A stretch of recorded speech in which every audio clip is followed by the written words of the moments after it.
اللہ تبارک و تعالیٰ نے قرآن مقدس نازل فرمایا، اور یہ قرآن ایسی باعظمت کتاب ہے، دنیا میں کوئی بھی ایسی کتاب نہیں جس کو چومنا بھی ثواب ہو، جس کو دیکھنا بھی ثواب ہو۔ اور کرم تو یہ ہے کہ رمضان میں ہم ایک لفظ only one letter ایک لفظ پڑھیں اور رب تبارک و تعالیٰ اس ایک کے بدلے میں ہم کو 70 لفظ پڑھنے کا ثواب عطا فرمائے۔ اور خود محبوب رب العالمین ہم سب کے آقا جناب احمد مجتبی محمد رسول اللہ صلی اللہ علیہ وسلم کو بھی قرآن پڑھنا اور قرآن کا سننا بہت پسند ہے۔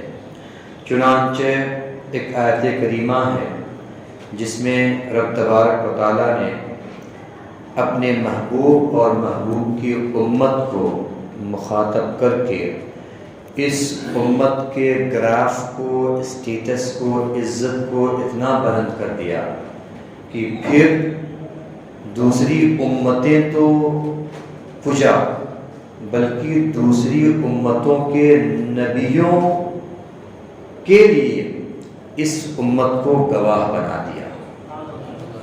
اور ایک مرتبہ میرے آقا نے حضرت عبداللہ ابن مسعود، جن کو سرکار کے زمانے میں اور ان کے سرکار کے زمانے کے بعد بھی قاری قرآن کا خطاب ملا، اور سب سے پہلے قرآن پڑھنے والے اچھی آواز میں حضرت عبداللہ ابن مسعود ہی ہیں۔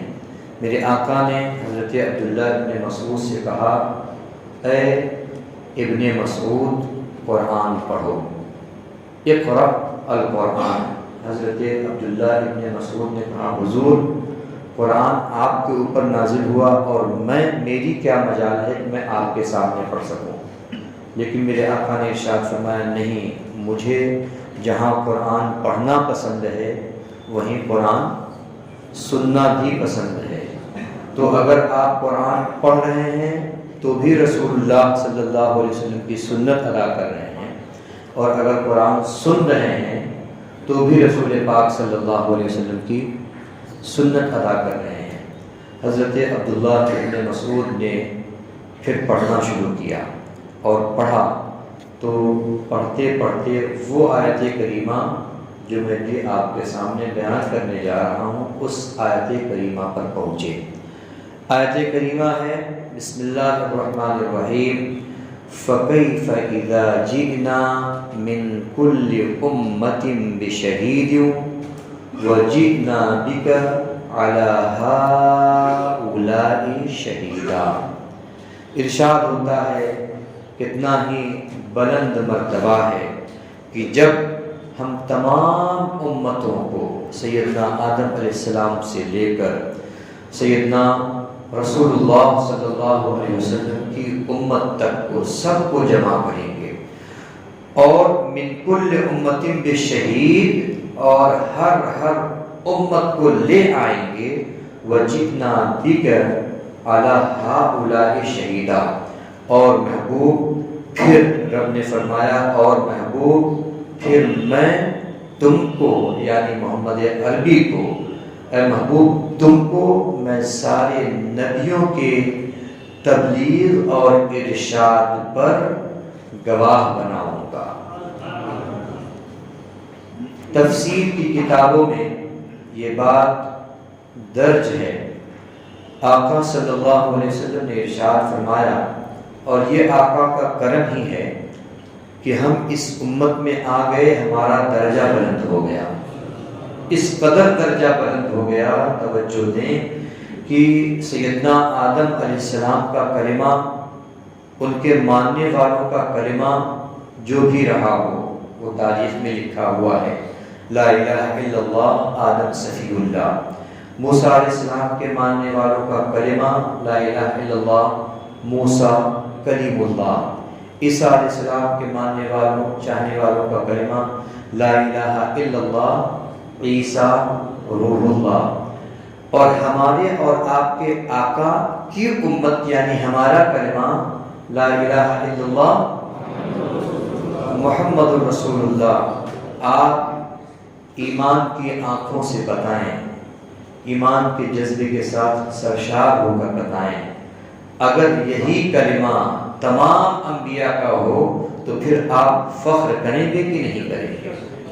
حضرت آدم علیہ السلام کے ماننے والوں کا کلمہ دوسرا ہے، لیکن خود حضرت آدم علیہ السلام کلمہ پڑھیں گے تو کہیں گے لا الہ الا اللہ محمد رسول اللہ۔ عیسیٰ علیہ السلام کی امت کلمہ پڑھے تو کہے گی لا الہ الا اللہ عیسیٰ روح اللہ، لیکن خود عیسیٰ علیہ السلام کلمہ پڑھے تو کہیں گے لا الہ الا اللہ محمد رسول اللہ۔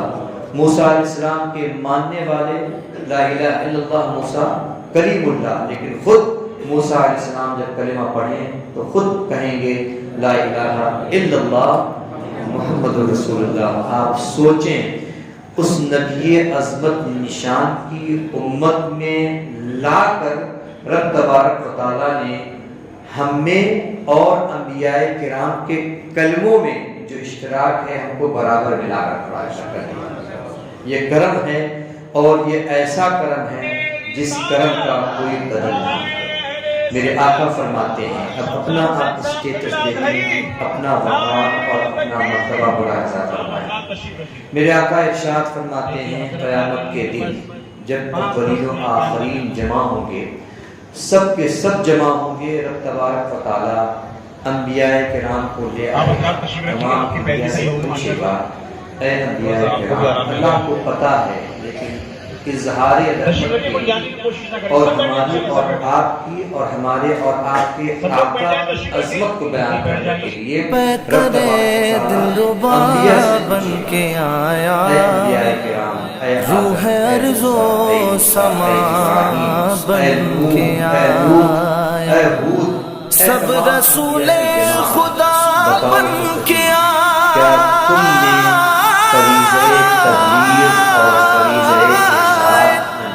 سب رسول خدا بن کے آئے، وہ حبیب خدا بن کے آیا۔ نبی کا لب پر جو ذکر ہے مثال کمایا، نبی کا لب بلا رہے تھے قوم مکر جائے گی، ایسی اڑیل قوم جو یہاں پر جھوٹ اور سرکشی پر رہی قیامت کے دن بھی وہ مکر جائیں گے، اے اللہ ہمارے پاس کوئی آیا نہیں تھا، ہم نے کوئی پیغام پایا نہیں، قربان جائیں۔ اس وقت میں جو سمجھ گئے ہیں وہ کسی اور سے نہیں پوچھا جائے گا بلکہ امت محمدیہ سے پوچھا جائے گا، اے امت محمدیہ یہ بتاؤ کہ کیا ان انبیاء کرام نے اللہ کی طرف لوگوں کو بلایا تھا؟ تو ہم اور آپ اپنے وسیلے پر قربان جائیں، رب کے محبوب کے دامن سے وابستہ ہونے کی بنیاد پر ہمارا وقار اتنا بلند ہو گیا کہ انبیاء کرام کے حق میں ہم گواہی دیں گے اور کہیں گے ہاں اللہ اے میرے خالق کے انبیاء کرام نے تیری طرف اپنی قوم کو بلایا۔ ظاہر سی بات ہے، سوال تو پیدا ہوتا ہے نا کہ تم بھی تو نہیں تھے، پھر تمہاری گواہی کیسے معتبر ہو جائے؟ پوچھا جائے گا How can you tell that these Anbiya Ikram alayhi salam have transmitted the word of Allah to their own پیغام nation؟ قوم کے تم نام کیسے کہہ سکتے ہو مسجدوں کو بس نماز پڑھنے کی ہی جگہ نہ بنائے، وہاں غریبوں کے کھانے کا انتظام ہو، ڈپریشن میں الجھے لوگوں کی کاؤنسلنگ ہو، ان کے پریوارک مسئلوں کو سلجھانے کا انتظام ہو، مدد مانگنے والوں کی مدد کی جانے کا انتظام ہو۔ جب درگاہوں پر لنگر چل سکتا ہے تو مسجدوں میں کیوں نہیں؟ اور خیر خیرات کرنے میں ملت کا کہاں کوئی مقابلہ ہے؟ ہم آگے آئیں گے تو سب بدلے گا۔ مسجدوں میں ایک شاندار لائبریری ہو جہاں دین کی ہر کتاب کے ساتھ ساتھ دوسری کتابیں بھی پڑھنے کا انتظام ہو۔ بہت ہو گئے ماربل جھومر اے سی پر خرچ، میرے اب انہیں بند اس کر کے امت کچھ کا ایسی جو جگہ حال ہے، لگانا ہے جو جہاں بات پیسہ کہہ صحیح رہی لگے، ہے، یہ سچ کہہ رہی ہے۔ سماج میں نے یا اپنی قوم کے پڑھے لکھے اندر لوگوں کا بتایا استعمال تھا کہ کریں، ان انبیاء کرام ڈاکٹروں نے سے فری علاج کے لیے اپنی کہیں، قوموں کو مسجد میری میں ہی بارگاہ کہیں کوئی تک جگہ دے بلایا کر تھا۔ اور وکیل، پھر کونسلر، یہ ٹیچر نہیں آدی کو پوچھا بھی جائے گا مسجد میں کہ اپنا محبوب وقت تم بھی دینے تو کو موجود بولیں، نہیں تھے۔ اور یہ خدمت ہر یہ دھرم کے نہیں ماننے پوچھا والے جائے کے گا لیے کہ بالکل محبوب مفت ہے۔ آخر اس زمانے اس میں کے لیے لگ جب بھگ موسیٰ سبھی علیہ لوگ تیار السلام ہو تھے، جائیں گے۔ عیسیٰ علیہ السلام تھے، جب دنیا کے سب سے بڑے اور سب سے عیسیٰ، مصروف سرجن موسیٰ، مفت اس کنسلٹیشن کے زمانے لیے میں تیار تم بھی تو رہتے ہیں نہیں تو عام موجود تھے۔ ڈاکٹر میرے یا آقا سے کونسلر یہ کیوں نہیں نہیں پوچھا ہوگا؟ جائے گا، ضرورت کیوں ہے نہیں پوچھا جائے بس گا؟ انہیں مینیج کرنے کی، اس لیے کہ اماموں کی تنخواہ یہ زیادہ اور رکھیں بات ہے تاکہ کہ جو ہمارے قابل اور لوگ آپ کے ہیں آقا وہ سامنے آئیں اور رہبری آمد کریں۔ کے اعتبار مدرسوں سے سے چھوٹے سب چھوٹے سے کورس شروع آخر کریں، میں ہیں، کچھ لیکن رب کرسپونڈنس کورس تبارک بھی، و تعالیٰ نے جب ٹرسٹ سے کے شاندار دنیا بنائی ہاسپٹل ہے اور تب اسکول سے ہمارے کھولیں آقا کو موجود جہاں سبھی کو فرمایا۔ ایمانداری اور بہترین جب قسم سے کا یہ دنیا بنائی علاج ہے، اور پڑھنے بلکہ کا دنیا موقع بنانے ملا۔ سے پہلے ان میں سے ہی ایک بھی حضرت سجھاؤ یا آدم سے مشورہ بھی نیا پہلے نہیں اگر ہے، کسی کی سبھی پیدائش کام ہوئی ہے 1400 سال تو پہلے اور مدینے میں ہے ہوتے تھے۔ ہمارے اور آپ ہم نے کے ان کو آقا چھوڑا و اور داتا ہم کی بربادی ذات کی ہے، طرف ہمارے بڑھتے اور چلے آپ کے گئے نبی کی اور ذات جا ہے۔ رہے ہیں۔ آپ سوچیں رکیں، تو صحیح، سوچیں اور فیصلہ آپ لیں۔ اس میسج کو ہر ایک افراد تک پہنچانا ہم سبھی کی ذمہ داری ہے، سورہ فیل لہٰذا کو یاد اسے ہے۔ فارورڈ کرنا نہ بھولیں۔ سورہ فیل میں ابرہہ کا واقعہ، وہ شخص جو خانہ کعبہ کو مسمار کرنے کے لیے، ڈیمولش کرنے کے لیے، ڈسٹرائے کرنے کے لیے آ رہا تھا، رب تبارک و تعالیٰ نے اس کا پورا واقعہ بیان کیا، اور ابھی رسول پاک صلی اللہ علیہ وسلم کی پیدائش بھی نہیں ہوئی تھی، میرے آقا کی پیدائش بھی نہیں ہوئی تھی، قریب تھا کہ آقا کی ولادت ہوتی، لیکن قرآن کیا کہہ رہا ہے؟ ابھی پیدا بھی نہیں ہوئے ہیں، لیکن پھر بھی میرے نبی کو مخاطب کر کے رب تبارک و تعالیٰ نے فرمایا الم تر، آگے مت پڑھیں، میں بتانا چاہ رہا ہوں، ترجمہ اس کا بتانا چاہ رہا ہوں۔ اے محبوب، کیا آپ نے دیکھا نہیں؟ Did you not see؟ کیا آپ نے دیکھا نہیں؟ ظاہر سی بات ہے، جو موجود ہوتا ہے، جو دیکھنے والا ہوتا ہے، اسی سے کہا جاتا ہے کہ آپ نے دیکھا نہیں۔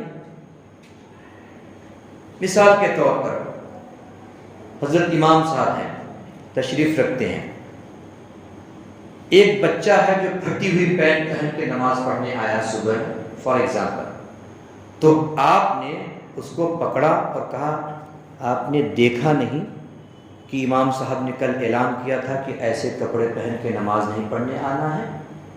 اس کا مطلب یہ ہے جس کو مخاطب کیا جا رہا ہے، جس کو ایڈریس کیا جا رہا ہے، وہ سامنے موجود ہوتا ہے، حاضر ہوتا ہے، تب جا کے اس کو مخاطب کیا جاتا ہے۔ یہاں تو میرے آقا کی پیدائش بھی نہیں ہوئی ہے اور مخاطب کر کے کہا جا رہا ہے الم تر، اے محبوب کیا آپ نے دیکھا نہیں؟ کیف فعل ربک باصحاب الفیل، ہاؤ ڈڈ یور لارڈ اللہ رب العزت ڈڈ with the people of elephant۔ اصحاب فیل یعنی ہاتھیوں والے لوگوں کے ساتھ آپ کے رب نے کیا کیا؟ کیا آپ نے دیکھا نہیں؟ میرے آقا ظاہری طور پر موجود نہیں ہیں، لیکن اس کے باوجود بھی مخاطب کیا جا رہا ہے۔ اس سے پتہ چلتا ہے کہ میرے آقا کی پیدائش سے پہلے بھی رب تبارک تعالیٰ نے ان کو حاضر بنایا ہے، اور آج تک بلکہ قیامت تک ہمارے اور آپ کے آقا حاضر بھی رہیں گے، ناظر بھی رہیں گے۔ اب جو بات میں بیان کر رہا تھا، رب تبارک و تعالیٰ جب اپنے محبوب سے پوچھے گا اے محبوب آپ گواہی دے رہے ہیں کہ ان انبیاء کرام نے اپنے اپنے وقت میں فریضہ تبلیغ و دعوت انجام دیا ہے، آپ یہ گواہی دے رہے ہیں؟ میرے رب کے محبوب نے کہا ہاں اللہ میں گواہی دے رہا ہوں۔ میرے نبی سے یہ نہیں پوچھا جائے گا you were not also witness, you were not also present at that time, how can you give witness؟ جب تم تھے ہی نہیں تو گواہی کیسے دے رہے ہو؟ کیوں؟ اس لیے کہ رب تبارک و تعالیٰ نے اپنے محبوب کو ابتدا سے لے کر انتہا تک ہمیشہ شاہد اور گواہ بنا کر بھیجا ہے۔ قرآن پاک خود ہی کہتا ہے انا ارسلناک شاہدا و مبشرا و نذیرا، اے محبوب ہم نے آپ کو شاہد گواہ بنا کر بھیجا، مبشر گلیڈ تھائیدنگ بشارت دینے والا بنا کر بھیجا۔ کیوں؟ لتؤمنوا باللہ ورسولہ، تاکہ یہ قوم اللہ اور اس کی ذات پر اور اس کے رسول پر ایمان لے آئے۔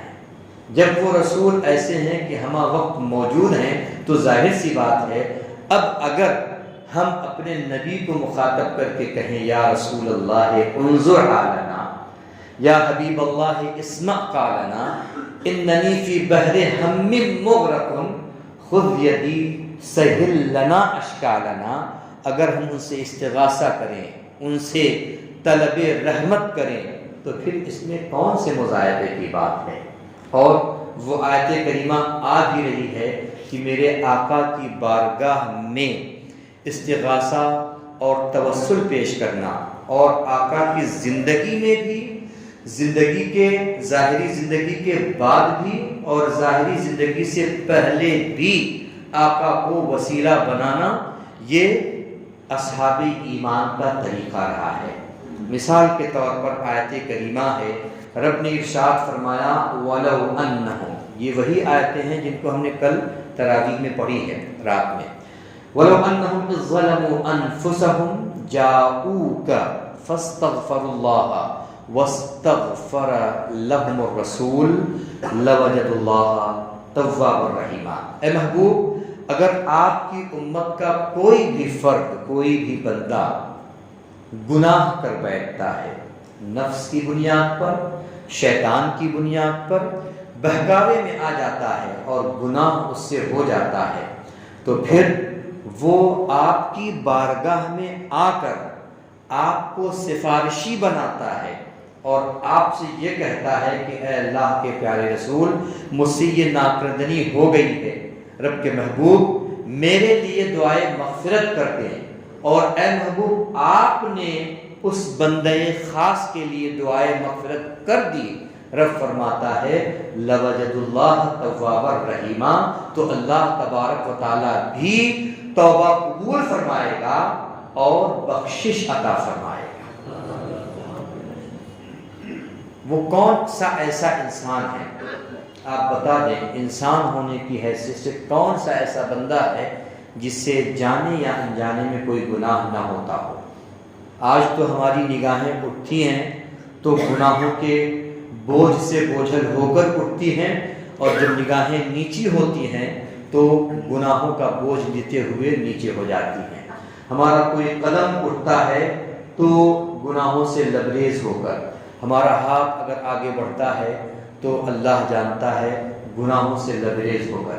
بتاؤ، ایسے میں کوئی تو سہارا ہونا چاہیے جو کہے گھبراؤ نہیں، تم میری امت ہو، تمہارے ساتھ نفس بھی لگا ہوا ہے، شیطان بھی لگا ہوا ہے، اگر تم سے ناکردنی ہو جائے، کچھ گناہ ہو جائے تو گھبرانا نہیں، اپنے نبی کی بارگاہ میں آ جانا، وہ نبی تمہیں اپنے دامن کرم سے چھپا لیں گے، اور وہ وقت آئے گا کہ دنیا دیکھے گی سب کے سب اپنے رب کی بارگاہ میں فریاد کر رہے ہوں گے، ان کو ان کا مدعا نہیں مل رہا ہوگا، لیکن میں، میرے آقا، میں جس امت کو اپنے دامن سے چھپا لوں گا تو رب بھی کہے گا اے محبوب جب آپ نے اس کو پناہ دے دی ہے تو میرے فرشتوں کو بھی اعلان کر دو، بتلا دو کہ اب جو محمد کے دامن میں چھپا ہوا ہے اس کو ڈھونڈنے کی ضرورت نہیں ہے، اس کے دامن کو پکڑو، اس کو جنت کی طرف لے کے چلے جاؤ۔ کتنا بلند مقام ہے میرے آقا کا، گناہ سے ہمارا وجود اٹا پٹا ہوا ہے، لیکن اس کے باوجود بھی عالم یہ ہے، میرے آقا نے فرما دیا کہ اگر تم نے جوانی کے اندر توبہ کر لی تو تم اللہ کے حبیب بن جاؤ گے، اللہ کے محبوب بن جاؤ گے۔ التائب الشاب یا الشاب التائب حبیب اللہ، جو جوانی کے اندر توبہ کر لے وہ اللہ کا حبیب ہو جاتا ہے۔ اور رب کے محبوب نے فرمایا جو میرے قبر کی زیارت کر لے، میرے قبر انور کی زیارت کر لے، آقا فرماتے ہیں میری شفاعت، میری سفارش اس کے اوپر واجب ہو گئی۔ کتنے گناہ ہم نے کیے تھے، کتنے ناکردنیوں سے ہم گزر کر آئے تھے، لیکن یہ کرم ہی تو ہے ہم نے رسول کو نہیں دیکھا، رسول کے اس قبر انور کو دیکھا جس قبر سے آپ کے جسد نور کو ملحق کیا گیا ہے، ہم نے اس قبر کو دیکھا، اور اس قبر کے دیکھنے نے ہمیں اتنا بلند مقام دے دیا کہ ہمارے سارے گناہوں کو معاف کر کے ہم کو جنت کا مژدہ سنا دیا گیا۔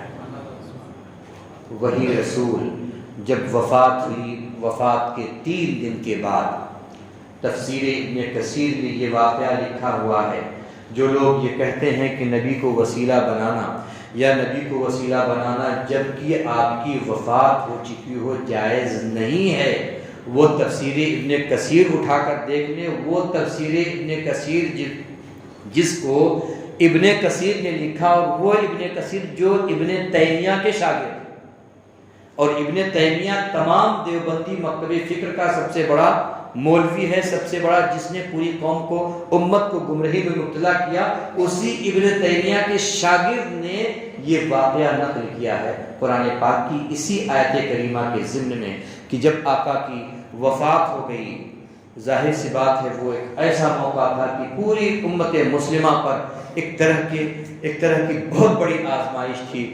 وہ جو سرور کونین بن کر آیا ہو، جس کو دیکھنے سے لوگوں کی آنکھیں ٹھنڈی ہو رہی ہوں، دل میں نور اور سرور پیدا ہو رہا ہو، وہ وجود اب مٹی کے نیچے ہے اور مٹی کو اپنا نور عطا فرما رہا ہے۔ اللہ اکبر! وہ اب ہماری نگاہوں کے سامنے نہیں ہے۔ سب سے بڑی قیامت اگر مسلمانوں کے اوپر کوئی آئی ہے تو وہ یہ ہے کہ آقا کی وفات ہو گئی اور آقا صلی اللہ علیہ وسلم اپنے جسد نور کے ساتھ اپنی آخری آرام گاہ آماجگاہ میں تشریف فرما ہو گئے۔ بہرحال 3 دن گزرا ہے، ایک صحابی ہیں، صحابی اعرابی صحابی ہیں، دور دراز کے علاقے میں رہتے تھے۔ جب 3 دن گزرنے کے بعد ان کو بھی پتہ چلا اور آئے، تو پھر توجہ کے ساتھ سنیں، آپ کے ایمان کو تازہ کرے گی اور آپ کے عقیدے کو بھی یہ واقعہ جلا عطا فرمائے گا، نور بخشے گا۔ صحابی نے رسول پاک صلی اللہ علیہ وسلم کے قبر انور کی مٹی اٹھائی، اپنے اوپر ڈال دیا، ایسے ہی جیسے کہ کوئی دیوانہ ہو اور اپنے محبوب کی بارگاہ میں آ کر تڑپ رہا ہو، ایسے ہی مٹی قبر انور کی اٹھائی، اپنے اوپر ڈال لیا اور ڈال کے کہا، یا اللہ کے رسول، اے اللہ کے پیارے محبوب، آپ کے اوپر قرآن نازل ہوا تھا اور قرآن نے کہا تھا کہ اگر آپ کے کسی غلام سے کچھ ناکردنی ہو جائے اور پھر وہ آپ کی بارگاہ میں آئے، آپ سے کہے کہ اے اللہ کے رسول میرے لیے بخشش طلب کر دیجئے، اور آپ نے بخشش طلب کر دی تو رب تبارک و تعالیٰ کرم فرمائے گا، معاف فرما دے گا۔ صحابی عرض کرتے ہیں، یا رسول اللہ صلی اللہ علیہ وسلم، مجھ سے گناہ ہو گیا۔ وہ اللہ بہتر جانتا ہے وہ کیا گناہ ہوگا، لیکن اگر وہ گناہ بھی کرتے تھے تو آقا کی بارگاہ میں آ کے کہہ دیتے تھے، مولا میں نے گناہ کر دیا، اب سہارا تو آپ ہی کا ہے، گناہ تو ہو گیا۔ صحابی آ کر آقا کی بارگاہ میں گڑ گڑاتے ہیں اور مٹی ڈالتے ہیں، اور اسی حالت میں نیند آ جاتی ہے، وہیں لیٹ گئے۔ اللہ اکبر! اور اسی اثنا میں حضرت علی نے خواب میں دیکھا، حضرت علی نے خواب میں دیکھا کہ آقا صلی اللہ تعالی علیہ وسلم خواب میں جلوہ گر ہیں اور ارشاد فرما رہے ہیں، اے علی اٹھو، میری قبر پر آؤ، ایک بندہ جس سے کچھ گناہ ہو گیا ہے اور جو میری بارگاہ میں گڑ گڑا کر رو رو کر التجائیں کر رہا ہے، اپنے گناہوں کی بخشش کا پروانہ چاہ رہا ہے، اے علی آؤ اس کو بتا دو کہ رب تبارک و تعالیٰ کی بارگاہ میں میں نے سفارش کر دی اور رب تبارک و تعالیٰ نے اس کے گناہوں کو معاف بھی فرما دیا۔ حضرت علی آئے، آ کر انہوں نے بتایا کہ اے اعرابی صحابی، گھبرانے کی ضرورت نہیں ہے، تم سوئے تھے، تمہارا نصیبہ بیدار ہو گیا، آقا صلی اللہ علیہ وسلم نے تمہاری بخشش کی ضمانت میرے ہاتھوں سے بھیج دی ہے۔ بتاؤ تو صحیح، آقا کی وفات کے بعد کا یہ واقعہ ہے، وفات کے بعد کا یہ واقعہ ہے، اور آقا کی بارگاہ کا سفارشی کبھی رد نہیں کیا گیا، تو آج بھی اگر ہم اسی سنت اعرابی پر عمل کرتے ہوئے دنیا میں کہیں بھی رہیں، جب ہم یہ جانتے مانتے ہیں کہ ہمارے آقا دور و نزدیک کے سننے والے کان رکھتے ہیں، تو کہیں سے بھی ہم پکاریں اور کہیں یا رسول اللہ ہم سے گناہ ہو گیا ہے، جس طرح سے آپ نے ایک صحابی کی فریاد سن کر اس پر لبیک کہا تھا اور اللہ کی بارگاہ میں دعا کی تھی، اسی طرح سے ہم بھی گناہ لیے ہوئے آپ کی بارگاہ میں حاضر ہوئے ہیں۔ اللہ کی قسم، اللہ کے محبوب کی ذات سے یہ بعید نہیں کہ ہم یہاں سے پکاریں گے اور مصطفیٰ کریم وہاں سے ہماری شفاعت کی ضمانت عطا فرمائیں گے۔ میرے امام نے فرمایا تھا، دور و نزدیک کے سننے والے وہ کان، دور و نزدیک کے سننے والے وہ کان، کانے لالے کرامت، کانے لالے کرامت، یہ ہے میرے آقا کی ذات۔ واللہ اگر قرآن مقدس کی تفسیر اس طرح سے بیان کی جائے تو دلوں کے اندر ایمان جگائے گا، دلوں کے اندر نور پیدا ہوگا، لیکن نہ جانے کیسے لوگ ہیں جو قرآن پورا پڑھ جاتے ہیں لیکن قرآن کی کاف سے ان کو واقفیت نہیں ہوتی ہے۔ ہم تو یہ کہتے ہیں الحمد سے اخیر تک قرآن ہے نعت مصطفیٰ، الحمد سے اخیر تک قرآن ہے نعت مصطفیٰ۔ محبوب کی اداؤں کا کتنا نرالا رنگ ہے، محبوب کی اداؤں کا کتنا نرالا رنگ ہے۔ ایک اور بات اور اس کے بعد آج کا یہ درس اختتام کو پہنچے گا۔ اللہ کے رسول صلی اللہ علیہ وسلم جب مکہ شریف میں تشریف رکھتے تھے تو جو شخص مکے کے خانہ کعبہ کی چابی کے مالک تھے، کلید بردار کعبہ تھے، ان کا نام بھی حضرت عثمان ہوتا ہے، لیکن یہ وہ عثمان نہیں ہے جن کو ہم عثمان ذو النورین کہتے ہیں، حضرت عثمان۔ میرے آقا نے حضرت عثمان سے، ابھی وہ عثمان ایمان نہیں لے آئے تھے، ان سے کہا کہ مجھے خانہ کعبہ کی چابی دے دو۔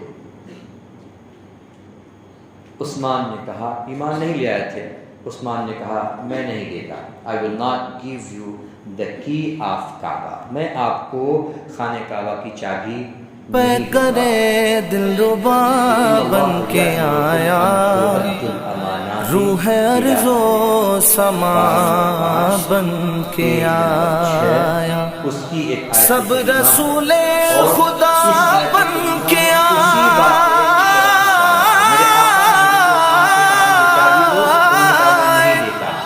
سب رسول خدا بن کے آئے، وہ حبیب خدا بن کے آیا۔ نبی کا لب پر جو ذکر ہے بے مثال آیا، کمال آیا، نبی کا لب پر۔ اور یہی تک نہیں بلکہ جس کو دے دوں گا وہ چابی، اس سے کوئی ظالم ہی چابی چھینے گا، کوئی اچھا انسان چابی چھین بھی نہیں سکتا، لیکن وقت ہمارے will be forgotten by Allah Almighty۔ 8 سال 6 سال 8 سال جو سمجھ گئے ہیں وہ زور سے سبحان اللہ۔ بہت سارے لوگ یہ بات بھی نہیں کرتے ہیں۔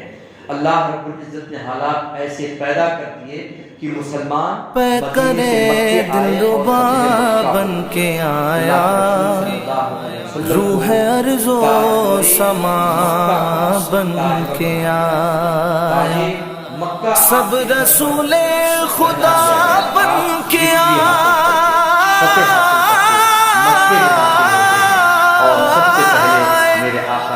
سب رسول خدا بن کے آئے، وہ حبیب خدا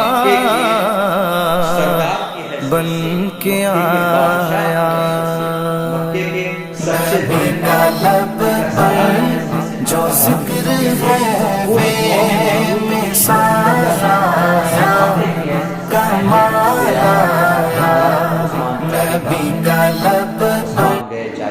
الحمدللہ بڑی خوشی کی بات ہے ہمارے درمیان حضرت علامہ مفتی سلمان اظہری صاحب قبلہ تشریف لا چکے ہیں اور وہ الہ آباد ایئرپورٹ سے نکل رہے ہیں. تھوڑی ہی دیر میں انشاءاللہ وہ ہمارے پیار حبیب کانفرنس دارالعلوم مسعودیہ رضویہ چندہ پور میں ہوں گے. یہ دیکھیں ہمارے علماء ان کا خیر مقدم کر رہے ہیں. انشاءاللہ جلد ہی وہ ہمارے دیار میں ہوں گے. تشریف لا چکے ہیں اور وہ ہماری طرف روانہ بھی ہو چکے ہیں. اللہ تبارک تعالیٰ ان کے آنے کو مقبول فرمایا اور ان کے اس اقدام کو قبول فرمایا اور ان کو عمل خیر کی توفیق. یہ چابی تمہارے خاندان ہی میں رہے گی. اور آج تک جہاں تک مجھے علم ہے وہ چابی حضرت عثمان کے خاندان میں نسل میں منتقل ہوتے ہوتے ہوتے ہوتے آج تک وہ انہی کی نسل میں آ رہی ہے. کیوں؟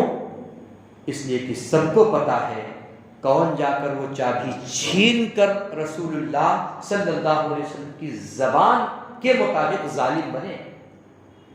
سعودیہ کی حکومت کتنی پاورفل ہے اور کتنی سطوت والی ہے، کیسی ڈکٹیٹرشپ ہے، سب جانتے ہیں. لیکن اس کے باوجود بھی کسی کی جرأت نہیں ہوتی ہے کہ عثمان کے خاندان سے وہ چابی چھین کر رکھ لے اور کہے کہ ہم لیں گے. نہیں. کیوں؟ اس لیے کہ میرے آقا نے فرمایا تھا کہ یہ چابی وہی چھینے گا جو ظالم ہوگا. میں یہ کہتا ہوں اور بارہا کہتا ہوں کہ میرے آقا کو کیسے خبر تھی کہ ایک زمانہ آئے گا چابی میرے ہاتھ میں آئے گی اور میں جس کو چاہوں گا دوں گا. کیا یہ غیب کا علم نہیں ہے؟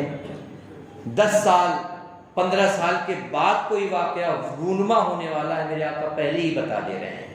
اور کرے دلربا بن کے آیا، مطلب یہ ہے روح ارض و سما بن کے آیا، جب چاہتے ہیں سب رسول خدا بن کے آیا،